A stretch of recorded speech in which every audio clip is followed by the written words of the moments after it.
Hello friends, आज हम बात करेंगे हाइपरटेंशन यानी ब्लड प्रेशर की बीमारी या उच्च रक्तचाप की बीमारी के बारे में। कौन कौन सी डाइट रेजिमेंट्स रिकमेंडेड है।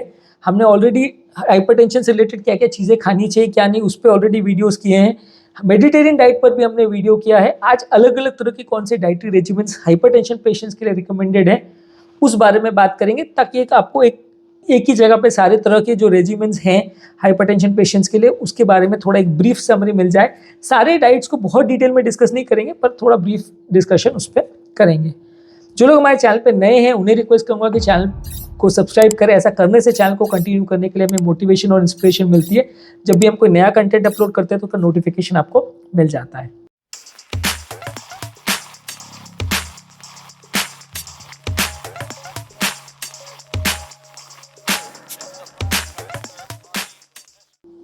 तो हाइपरटेंशन के लिए अलग अलग तरह के डाइट हैं। सबसे पहला है dash diet. Dash diet basically एक स्टडी थी जिसमें dietary approaches to stop hypertension करके, डैश का फुल फॉर्म है dietary approaches to stop hypertension, DASH। तो डैश डाइट बेसिकली एक ऐसी डाइट थी जो इन्होंने हाइपरटेंशन पेशेंट्स के लिए डिजाइन किया था, जिसमें फ्रूट्स यानी फल, सब्जियों और होल ग्रेन्स और लो फैट वाले प्रोटीन्स और लो फैट वाले डेयरी प्रोडक्ट्स को उन्होंने ज़्यादा रिकमेंड किया था, जिसमें सैचुरेटेड फैट्स को, कोलेस्ट्रॉल को और सोडियम को रेस्ट्रिक्ट किया था। ये डाइट कंपेरेटिवली पोटेशियम, मैग्नीशियम और कैल्शियम में काफ़ी अच्छी है, तो इन्होंने डॉक्यूमेंट किया था कि इससे लगभग 5 to 10 मिलीमीटर तक का ब्लड प्रेशर रिडक्शन देखा गया था।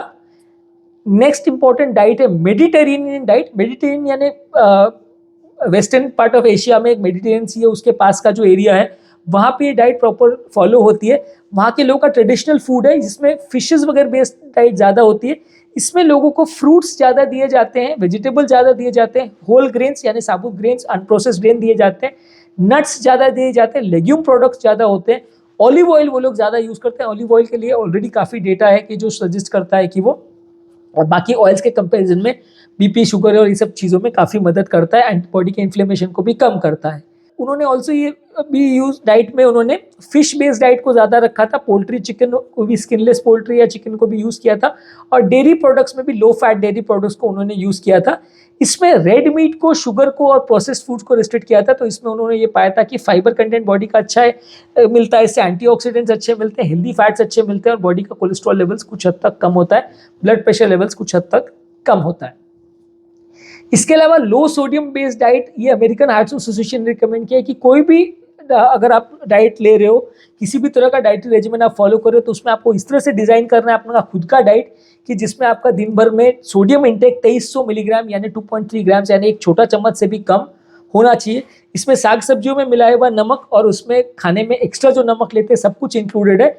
और इसके अलावा आपको प्रोसेस्ड फूड या कैंड फूड या फास्ट फूड नहीं लेना है, क्योंकि इस सारी चीज़ों में सोडियम ज़्यादा रहता है। उसके अलावा आपको फल सब्जियों पे ज़्यादा फोकस करना है, लीन प्रोटीन्स और लो फैट डेयरी प्रोडक्ट्स को ज़्यादा लेना है, क्योंकि इन सब में सोडियम कंटेंट कम रहता है। तो ये बेसिकली सारे डाइट का कॉन्सेप्ट है तो वैसा ही कि आपको प्लांट बेस्ड डाइट लेना है, एनिमल बेस्ड फूड को कम करना है और फल सब्जियों पे ज़्यादा फोकस करना है। तो ये तीसरी तरह की डाइट रेजिमेंट थी जिसमें उन्होंने लो सोडियम डाइट उन्होंने रिकमेंड किया था।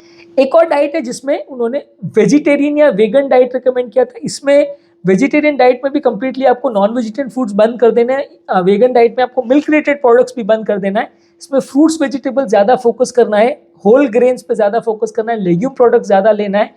और ये सारे डाइट्स में आपका सैचुरेटेड फैट और कोलेस्ट्रॉल कम होगा, फाइबर और एंटीऑक्सीडेंट तत्व ज़्यादा रहेंगे। और ये जो प्योरली वेजिटेरियन है वो अगर इसको फॉलो करते हैं तो उनका ब्लड प्रेशर रिडक्शन होने का चांस है। एनिमल बेस्ड प्रोडक्ट को उन्होंने इसमें पूरा हटा दिया। प्लांट बेस्ड डाइट भी एक और डाइट रेजिमेंट है, उसमें भी यही है कि आपको सारे प्रोडक्ट्स जो है वो उसमें नट्स, सीड्स और ये सब चीज़ों को ज़्यादा लेना है, फ्रूट्स वेजिटेबल्स को ज़्यादा लेना है, और इसमें सैचुरेटेड फैट्स और कोलेस्ट्रॉल ज़्यादा रहेगा। तो ये भी मोर और लेस वैसी डाइट है, अलग नाम से इन्होंने पब्लिश किया था, पर मोर और लेस कॉन्सेप्ट इसका भी वही है कि आपको प्लांट बेस्ड प्रोडक्ट्स रखने हैं। इससे हार्ट अटैक और वेट लॉस का चांसेस कंपेरेटिवली बेटर हो जाएगा, हार्ट अटैक का रिस्क कम हो जाएगा, वेट लॉस आपका बेटर होगा और वजन आपका कंपेरेटिवली अच्छा मिलेगा, ब्लड प्रेशर भी आपका कंपेरेटिवली बेटर हो जाएगा। तो बेसिकली इनका कॉन्सेप्ट भी वही है कि वेजिटेरियन बेस्ड डाइट को करना है, एनिमल बेस्ड फूड को कम करना है। मोर और लेस उनको फॉलो अप कर सकते हैं तो आपको BP रिडक्शन में लगभग 10 to 15 मिलीमीटर तक का रिडक्शन आप एक्सपेक्ट कर सकते हैं, यानी कि 150-160 के आसपास आपका BP है तो 140-130 तक आ जाएगा।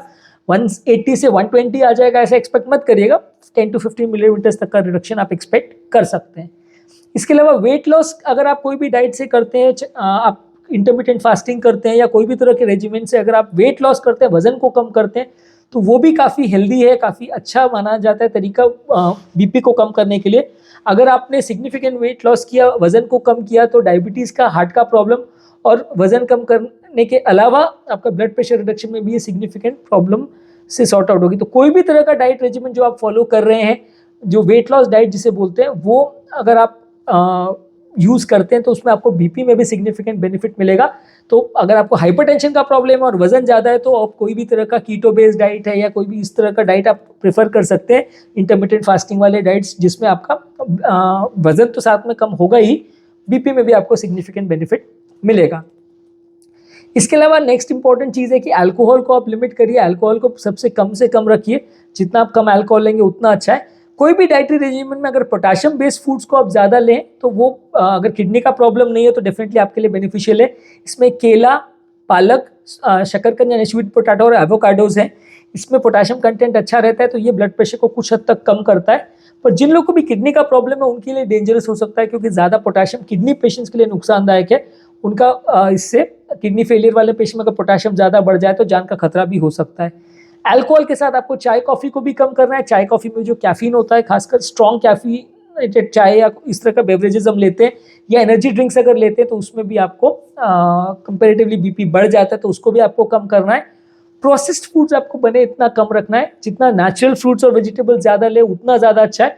प्रोसेस्ड फूड्स में प्रिजर्वेटिव्स के हिसाब से सोडियम, शुगर और अनहेल्दी फैट्स को बहुत ज़्यादा डाला जाता है, तो जो भी इस तरह का प्रोडक्ट्स आप लेंगे तो वो ब्लड प्रेशर बढ़ाने में इसका योगदान रहेगा। तो आपको जितना लो सोडियम वाला फूड लेते हैं, जितना अनप्रोसेस्ड फूड लेते हैं, उतना आपके लिए हेल्दी और ब्लड प्रेशर को कम करने में काफ़ी हद तक आपकी मदद करेगा। तो आज के टॉपिक में हमने बेसिकली बात करी हाइपरटेंशन बेस्ड, अगर किसी को कम करना है तो हाइपरटेंशन कम करने के लिए कौन कौन से डाइटरी रेजिमेंट इंपॉर्टेंट है।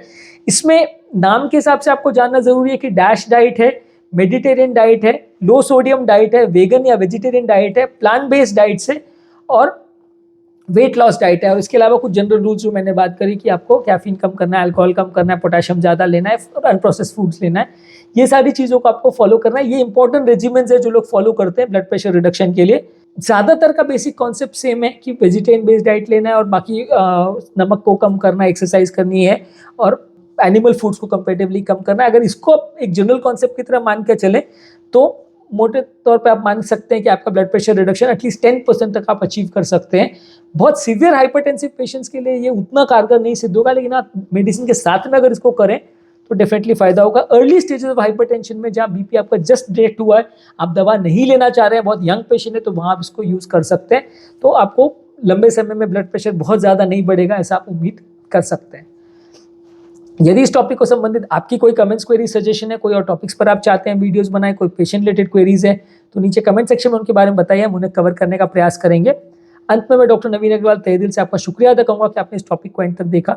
जो लोग हमारे चैनल पे नए हैं उन्हें रिक्वेस्ट करूँगा कि चैनल को सब्सक्राइब करें। ऐसा करने से चैनल को कंटिन्यू करने के लिए हमें मोटिवेशन और इंस्पिरेशन मिलती है, और जब भी हम कोई नया कंटेंट अपलोड करते हैं तो आपको उसका नोटिफिकेशन मिल जाता है।